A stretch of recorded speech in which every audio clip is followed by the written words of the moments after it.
ગુજરાતભરના તાજા અને સચોટ સમાચાર મેળવવા માટે અમારી રાષ્ટ્રીય સમાચાર ચેનલને સબસ્ક્રાઇબ કરો અને બેલ આઇકન પર ક્લિક કરો। સુરતમાં રેલવે સ્ટેશન તરફથી રિંગ રોડ બ્રિજ ચડીને એક કાર ચાલક પૂરપાટ ઝડપે ઉધના તરફ જઈ રહ્યો હતો। દરમિયાન બ્રિજ પર પૂરપાટ ઝડપે જતી કાર પરથી કાબુ ગુમાવી દીધો હતો। ત્યારબાદ ડિવાઈડર કુદાવીને કાર રોંગ સાઈડમાં ઘૂસી ગઈ હતી। સામેથી આવતા એક્ટિવા ચાલકને અડફેટે લઈ લીધો હતો। એક્ટિવા ચાલકને અડફેટે લીધા બાદ પણ કાર રોકાઈ ન હતી। બ્રિજ પર જ બનાવવામાં આવેલી ટ્રાફિક પોલીસ ચોકીમાં કાર ઘુસાડી દીધી હતી।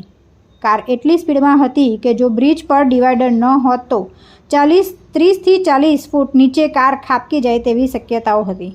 આ અકસ્માતમાં કારને આગળની સાઈડના બંને ટાયર અને બોનેટ સહિતનામાં ભારે નુકસાન થયું છે। કાર ટ્રાફિક પોલીસ ચોકીમાં ઘૂસી જતાં ટ્રાફિક પોલીસ ચોકીને પણ નુકસાન થયું છે। અકસ્માતમાં એક્ટિવા ચાલકને ઈજા થતાં તેને સારવાર અર્થે નજીકની સિવિલ હોસ્પિટલમાં ખસેડવામાં આવ્યો છે, જ્યારે કાર ચાલકને પણ ચહેરાના ભાગે ઈજાઓ પહોંચી છે, તેને પણ સારવાર કરાવવામાં આવી હતી। તુલસી શર્મા સાથે રાષ્ટ્રીય સમાચાર, સુરત।